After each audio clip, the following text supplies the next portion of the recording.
Hello po mga kababayan, kamusta po kayong lahat? And once again, welcome back po sa ating channel, Talkies ni Pidol. Mga kababayan, ang ating pag-uusapan ay tungkol po sa kaso at kulungan. Kasi po, ito po, very interesting po ito, no? Nakita po natin ito sa newsco.com.ph at the same time, pareho po sila ng report dito sa philstar.com, no? Basahin muna natin yung sa newsco. Ito po. Ex-Quezon City Mayor Herbert Bautista na haharap sa 2 kasong GRAP sa Sandigan Bayan. Sinampahan ng Office of the Ombudsman sa Sandigan Bayan ng 2 kaso ng GRAP kay si dating Quezon City Mayor Herbert Bautista kaugnay ng maanumalyang kontrata na pinasok ng lokal na pamahalaan sa ilalim ng kanyang pamumuno noong 2019. Bukod kay Bautista, kasama din sa kinasuhan sa GRAP Court ang dating City Administrator ng lungsod na si Aldrin Cunha. Batay sa record ng Ombudsman, ang unang reklamo labang kay Bautista sa Sandigan Bayan ay may kaugnay sa pagbabayad ng dating alkalde ng 32.107 million sa isang IT firm para sa pagbili ng online occupation permitting and tracking system. So yun po yun, 32.107 million pesos pambayad niya sa isang IT firm, no? Para daw sa tracking and permitting. Sa pag-iimbestiga, lumabas na inaprubahan ni Bautista ang kontrata, gayon din ang pagbabayad sa nasabing pribadong kumpanya ng walang aprobadong appropriation ordinance mula sa sangguniang panglungsod. Ayan, nako patay, parang sila lang ng dalawa ng city administrator ang nag-decide nito. Ang ikalawang GRAP case ay questionableng kontrata para sa paglalagay ng solar power system at waterproofing works sa Quezon City Civic Center Building na aabot sa 25.342 million pesos. Sinabi ng Ombudsman na nilagdaan ni Bautista ang disbursement voucher para sa pagbabayad sa proyekto kahit paman walang aprobadong metering system. Ay. Ano ba yan? Nako. Lack of judgment. Tama ba yung word ko, mga kababayan? O simply ignoring yung kung ano man yung nakadapat na gawin ni Bistek. Kaso siya ang mabibistik dito. Pag ito po, no? Napatunayang nagkasala siya dito, malamang to, parang Roderick Paulati to. Remember? Si Roderick Paulati, doon sa kanyang mga ghost employee, how many years na kulong? 60 years.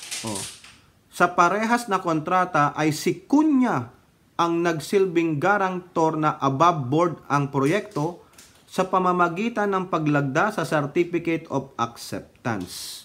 Nako, magkasabwat ba kayong dalawa?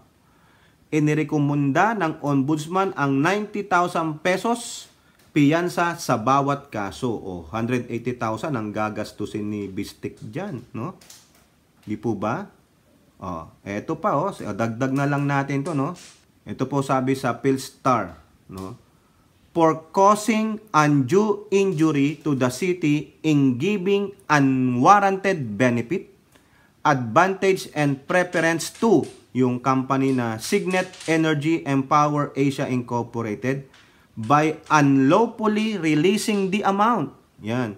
Through manifest partiality, evident bad faith, or gross and excusable negligence, the following person in conspiracy with one another are guilty of violating the Anti-Graft and Corrupt Practices Act, the Republic Act 3019, nakasaad sa complaint affidavit ng QC government. Ayan.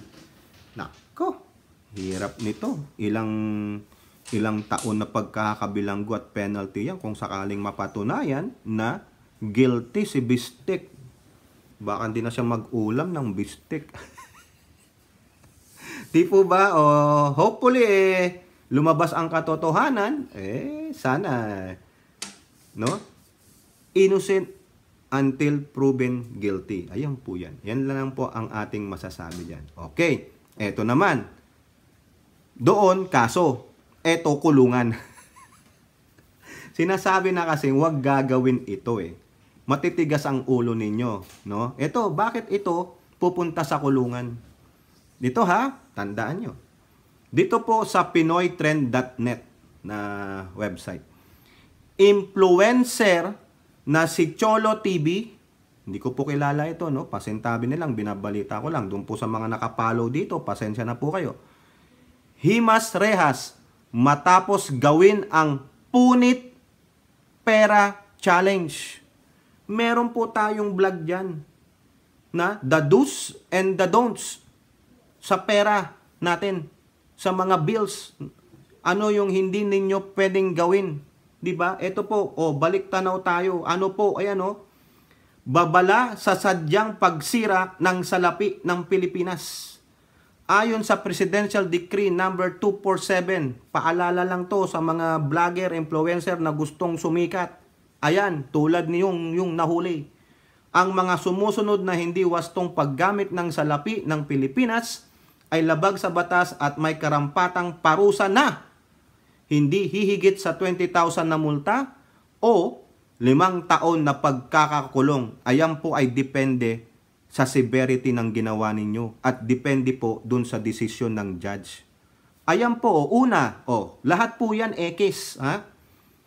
Pagsulat o paglalagay ng mga marka, pagpunit, paggupit o pagbutas, pagsunog, labis na paglukot o pagtupi, pagbabad sa mga kemikal, pag-staple o bawal pala i-staple ang pera, o paglalagay ng anumang pandikit. Ito po ay base po to sa BSP ha. Kinuha po natin, tingnan nyo po yung logo dyan sa baba, Bangko Sentral ng Pilipinas. Hinihikayat ng BSP na iparating ang anumang impormasyon ukol sa sadyang pagsira ng salapi sa pinakamalapit na istasyon ng pulis o ahensyang nagpapatupad ng batas para sa naaangkop na aksyon o makipag-ugnayan sa currency management sector ng BSP. Ayan po yung numero, nandyan po yung kanilang website. So ngayon, etong influencer na ito, influencer ka pa man din. Ano ba yan? Kulang pa ba ang kita mo? Mahina ba ang views mo? Bakit mo gagawin yan? Yang punit pera challenge? Gunggong ka ba? Hindi mo ba alam yan? Wala ba nagsabi sa'yo? Para lang sumikat ka, pupunitin mo ang pera. Ayan, himas rehas ka. Pasensya naman sa mga followers niya, no? Eto po. An influencer was put behind bars after performing the Punit Pera Challenge where he showed his followers how did depace, pinunit, a banknote, whether 5 piso yan, o yung papel na 5 piso, o maliit na banknote, pera pa rin yan. Pag-aari pa rin yan ng bansang Pilipinas. Wala kang karapatan para punitin yan. Sino ka? Maski na influencer ka, maski na presidente ka, sino ka? Law is law. Di po ba? Ayan, ebidensya. Nagpakita ka ng kagaguhan mo, kabubuhan mo, binidyo mo. Pinunit mo. Ngayon, ngiti-ngiti pa siya sa picture, tuwan-tuwa pa siya. On April 4, 2023, Arnold Rogero, 34, was caught by the members of the PNP at his residence in Barangay Commonwealth, Quezon City. The authorities served the warrant of the court against Rogero for violating Presidential Decree 247, which prohibits and penalizes the defacement, mutilation, tearing, burning, or destruction of central bank notes and coins. Hindi lang po sa bills, pati coins. Bawal nyo pong i-deface yan. The court set bail for Rogero at 30,000. O tingnan nyo, laki. So he could gain his temporary freedom. Siguro maliit lang yung 30,000 sa kanya. Sikat siguro siya Maraming magdo-donate sa kanya, yung mga gunggong na follower niya. Di ba? Yung mga obob na subscriber niya. Mas gusto pang nakikita yung gumagawa ng mga kabalbalan yung mga sinusundan nila. Yung ini-scam na sila, hindi nila alam. Nauuto sila. No, tulad na lang yan, meron po tayong iba-vlog dyan. It can be remembered that BSP filed charges against Rogero together with 5 other content creators when they uploaded a video where they tried to burn or destroy banknotes. BSP also filed charges against a magician who made a hole in a 1,000 bill, a content creator who used a 50 peso note bill to fill his motorcycle with fuel, a man who stapled a 100 peso bill to a basketball net, and also to an individual who used 500 bill to clean his shoes. O yan. Nakasuhan po ba kaya mga kababayan dito yung isang parang yung banyaga na naninirahan na dyan? Nakita ko rin yun eh. Hindi ko po alam kung ano pangalan ng banyaga na yun, pero dyan na po naninirahan sa Pilipinas eh. Namimigay din ng pera, pero nakitaan din po siya ng video na pinunit niya yung 20 pesos. Bakit hindi kaya sinama dito yun, no? Meron po yun eh, yung video na yun eh. Syrian yata yun. Oh, hindi ko po alam kung anong lahi nun, pero malagaling na siyang magtagalog, saka dyan na siya naninirahan eh. Tandaan ninyo, huwag niyong gamitin ng pera, whether bills or notes, sa kagaguhan ninyo. Alamin ninyo kung ang ginagawa niyo doon sa pera natin ay tama o mali. That is for transaction. Diba? Pambili po yan. Mahal po ang materyales na ginamit dyan. Hindi nyo lang alam kung ilang puno ang tinabas dyan para lang makamit ang perang papel. Tapos pupunitin ninyo, hindi nyo igagalang. Kasi rin lang ng Pilipinas yan, parang pambansang awit at ang pambansang watawat. Mga bastos kayo eh. Yan, di ba? Ito po, as of writing, Rugero has yet to give any statement on the charges he was facing. If found guilty, Rugero may be put behind bars for a maximum of 5 years. Ngayon, siguro magsuri-suri ka, ano ka diyan, magmakaawa ka sa korte. Siguro kung maawa yung korte, first offender, no? Matuto po kayo. Paalala lang sa mga kababayan natin. Igalang nyo po ang ating mga kasarinlan, yung mga pag-aari ng Pilipinas. Philippine flag, national anthem, Philippine money. Ano pa? 'Di ba? Magsaliksik po kayo. Yung yayabang eh, kasi mga influencer, mga vlogger na sikat. Kala nyo, baski na sikat kayo. Ano kayo sa batas? Huli ka. Yan. Ito sabi ng mga netizen, yan ang napala ng hindi nag-iisip. Mayabang kasi, inuna ang kagaguhan kaysa sa tamang kaisipan at katwiran. Ayan, makarma agad siya. Yung proud ka pa sa kalokohan mo, gago ka kasi. Nagpaniwala ka sa challenge. Hindi ka muna nag-isip. Tama po yung mga netizen. Hindi lahat. Sige nga, dare. Paano pag sinabing barilin mo sarili mo? Babarilin mo? Paano pag sinabing kainin mo yung etat dyan, kakainin mo? Wala ka bang prinsipyo? Wala kang pag-iisip? Matino ba pag-iisip mo? Di po ba? Kaduwagan ba na hindi mo gawin yung challenge kung alam mong mali? Makakasakit ka? At maapektuhan ang pagkatao mo, yung kalusugan mo? Di ba? Yan ang sinasabi natin. Ito pa isa, kahit ano na lang maisipang gawin, kahit di na maganda sa paningin, basta't magkapera dahil para sa pagbablog. Maraming likes, heart, share, at comments. Correct. At marami rin pong nauuto. Tuwang-tuwa pa sila. Di ba? Ini-enable pa nila ang kalokohan ng mga ito. Yan. Mabuti yan. Sana nga hindi na pagbigyan ng judge yan. Pero innocent until proven guilty in the court of law.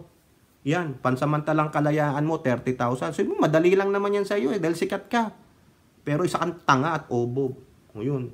Kayo po mga kababayan, ano pong masasabi nyo dyan, no? 2 kasong grab kay ex-QC Mayor Herbert Bautista, aka Bistik. At ito pong isang influencer na nagpunit ng pera. Comment down below and don't forget to like and share. Hope to see you on our next videos. Bye-bye. God bless.